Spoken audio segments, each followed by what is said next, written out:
Minus பக்கங்கள். Hi friends, இது மாலிகாவின் கேளுங்க கதை கேளுங்க. மானஸ் எழுதிய ஒரு கூட்டு பறவைகள், அத்தியாயம் 90. மொட்டை மாடியில் நின்று வானத்தை வேடிக்கை பார்த்து கொண்டிருந்தாள் அன்விதா. முதலில் தருணோடு பேசிய நாட்கள் எல்லாம் கண்முன்னே வந்து சென்றன. அன்று அவள் உதயாவை அடித்து விட்டு வந்த பின் சிறிது நேரம் கழித்து தருண் தனியாக அமர்ந்திருப்பதை பார்த்தாள். அவன் அருகில் சென்றாள்.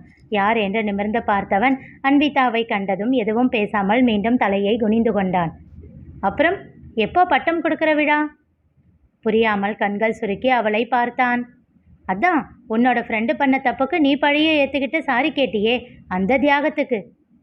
அவன் எதுவும் பேசாமல் பார்வையை வேறு இடத்தில் மாற்றிக்கொண்டான்.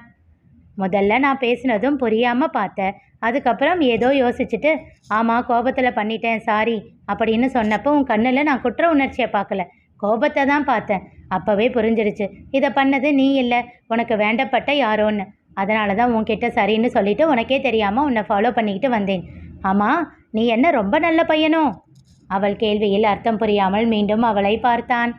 ஏன்னா உன்னோட ஃபோனில் அக்கௌண்ட் க்ரியேட் பண்ணி இதை பண்ணதுன்னு தெரிஞ்சால் கூட அதிகமாக உனக்கு பாதிப்பு இருக்காது. நீ தான் செஞ்சதுன்னு யாரும் நம்ப மாட்டாங்க அப்படின்னு நினச்சி உன் ஃப்ரெண்டு பண்ணியிருக்கான்னு நினைக்கிறேன். விழிவிரித்து ஆச்சரியமாக பார்த்தான் தருண். எனக்கு அப்படி தான்ப்பா தோணுச்சு. உன்னை மாட்டி விடணும்னு பண்ண மாதிரி தெரியல, அதனால தான் கேட்டேன். நீ என்ன அவ்வளோ நல்ல பையனா என்று விட்டு இதழ் சொழித்து சிரித்தாள். அவன் இதழிலும் சிறியதாக புன்னகை அரும்பியது. பரவாயில்லையே, உனக்கு சிரிக்கலாம் தெரியுமா? மீண்டும் வார்த்தைகள் தராமல் பார்வையை மட்டுமே தந்தான். உன்னை 2-3 தடவை பார்த்துருக்கேன் கிட்டார் வாசிக்கிறப்ப. நீ வாசிக்கிறது ரொம்ப நல்லா இருக்கும். என்னப்பா அப்படி பார்க்குற? ஏன் என்ன பார்த்தா மியூசிக்கரை ரசிக்கிறவர மாதிரி தெரியலையா? அதெல்லாம் நல்லாவே ரசிப்பேன், ஆனால் வாசிக்க எல்லாம் தெரியாது. அந்த அளவுக்கு பொறுமையெல்லாம் எனக்கு கிடையாது. நான் எல்லாம் தடாபுடா பார்ட்டி. இந்த மிரட்டுறது அதட்டுறது அடிதடி இதெல்லாம் வேணும்னா வரும். என்னடா இவ ஆம்பளை பையன் மாதிரி சொல்கிறாளே அப்படின்னு பார்க்குறியா? நிஜமாதான்ப்பா, எங்கள் வீட்லேயே எல்லாரும் என்னை அப்படி தான் சொல்லுவாங்க. ராட்சசி, அடங்கா பிடாரி இப்படியெல்லாம் செல்லமாக கூப்பிடுவாங்க.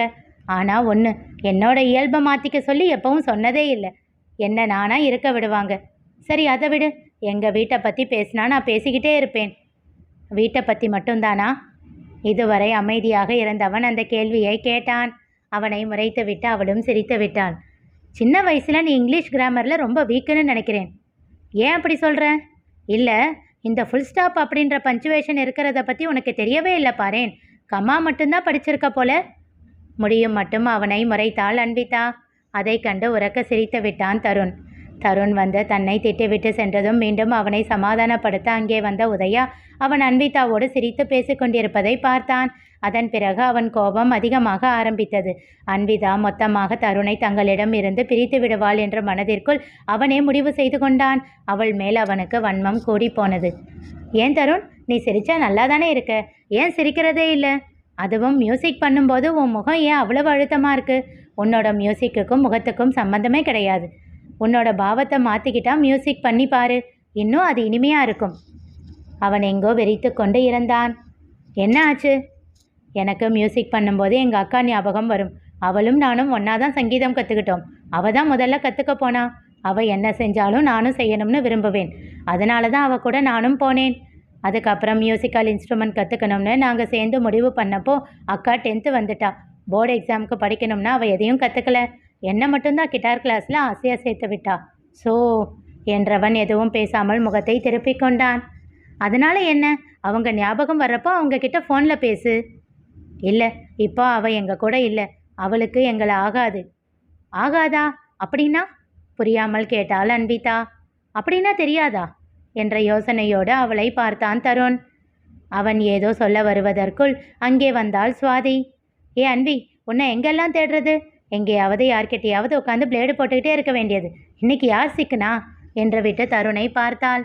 ஹாய் என்றாள் மலர்ச்சியாக. நீங்கள் சீனியர் தானே, கிட்டார் வாசிப்பீங்களே என்றாள் வாய் நிறைய பல்லாக. அவன் ஆமாம் என்பதை போல் தலையசைக்க, நான் பார்த்துருக்கேன், நீங்கள் சூப்பராக வாசிப்பீங்க என்று அவள் பேச ஆரம்பிக்க, ஏய் போதும் போதும் வா போகலாம் என்று அவள் கையை பிடித்து இழுத்து சென்று விட்டாள் அன்விதா. அன்னைக்கே அவன்கிட்ட கிளியராக அவன் அக்காவை பற்றி கேட்டிருந்தா அப்போவே பிரச்சனையை சால்வ் பண்ணியிருக்கலாம். அதுக்கப்புறம் அதை பற்றி நானும் மறந்தே போயிட்டேன். இப்பொழுது தனக்குள் சொல்லிக்கொண்டாள் அன்விதா. அதன் பிறகு வந்த நாட்களில் அவனோடு பேசி பழகினாள். இருவருக்குள்ளும் நல்ல நட்பு உருவானது.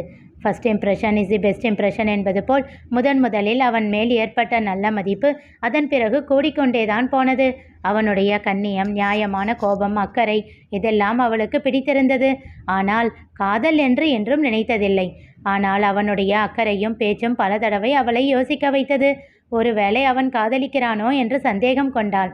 ஆனால் அவன் என்றும் அந்த எல்லையை தொட்டதே இல்லை. அது அவன் மேல் இன்னும் மதிப்பை கூட்டியது. ஒரு நாள் மேட்சுக்கு செல்லும் போது அவள் மட்டும் விடுதியில் தங்கி படிக்கும் பெண் என்பதால் திரும்பி வர இரவு ஆகும் என்று அவளுக்காக துணைக்க அவன் வந்தான். அன்று கூட அவளுக்கு எதுவும் வித்தியாசமாக தெரியவில்லை. ஆனால் இந்த விஷயத்தை தன் அண்ணனிடமும் அத்தானிடமும் சொன்னபோது அவர்களும் அதனை காதல் என்றே நினைத்தார்கள். அதனால் அவனிடம் பேசிவிட முடிவு செய்து பேச அது அவர்களுக்கு தோல்வியிலேயே முடிந்தது. அவனை பற்றி நான் எப்படி புரிந்து வைத்திருக்கிறேன் பார் என்று காலரை தூக்கிவிட்டு அவர்களிடம் இருமாப்பாக சொன்னபோது புரியவில்லை. எப்பொழுது அது புரிந்தது. அந்த அளவிற்கு அவன் மேல் புரிதல் இருந்ததற்கு காரணம் என்ன என்று தன்னைத்தானே கேட்டுக்கொள்ள அதன் விடையை ஏற்றுக்கொள்ளத்தான் தயக்கமாக இருந்தது அவளுக்கு. அபி சொன்ன பிறகுதான் அவனை கவனித்தாள். அவனுடைய பார்வை அவள் மேல் மாறிவிட்டிருந்ததை உணர்ந்தாள். எப்போதிலிருந்து இது நிகழ்கிறது என்று யோசித்தாள். ஒன்று மட்டும் புரிந்தது. இந்த வீட்டிற்கு வந்து செல்ல ஆரம்பித்த பிறகுதான் அவன் மாறிவிட்டான் என்று. அதற்கு காரணம் என்ன என்றுதான் அவளுக்கு தெரியவில்லை. அவனை வேண்டாம் என்று தள்ளி நிறுத்தவும் அவளுக்கு மனமில்லை. வேண்டும் என்று ஏற்றுக்கொள்ளவும் ஏதோ ஒன்று தடை செய்தது. அந்த யோசனையிலேயே நின்றிருந்தாள். அன்வி, முரளியின் குரலில் சுயமுணர்ந்து திரும்பி பார்த்தாள். அவள் அருகில் வந்து நின்றான் முரளி. என்னடா, என்ன யோசனை? பெரியப்பா என்று சொல்லிக்கொண்டே அவன் இடுப்பை கட்டி கொண்டு மார்பில் சாய்ந்தாள். என்ன, எங்க குட்டியம்மாவுக்கு லவ் கன்ஃபியூஷனா? அவன் முகத்தை பார்க்காமலேயே சிரித்தாள். எங்க பெரியப்பாவால் எதையாச்சும் கண்டுபிடிக்க முடியலன்னா தான் ஆச்சரியம். சரி சொல்லு, நான் சொன்னது கரெக்டு தானே? உன் மனசில் இருக்கிறத என்கிட்ட கேளு. என்னால் முடிஞ்சால் உனக்கு சொல்யூஷன் தரேன். பெரியப்பா, நீங்கள் தருணை பற்றி என்ன நினைக்கிறீங்க? நல்ல பையன், பொறுப்பான பையன், அக்கா மேலே பாசம் அதிகம், அப்புறம் நம்ம வீட்டுக்கு மாப்பிள்ளையா வர எல்லா தகுதியும் இருக்கிறவன்.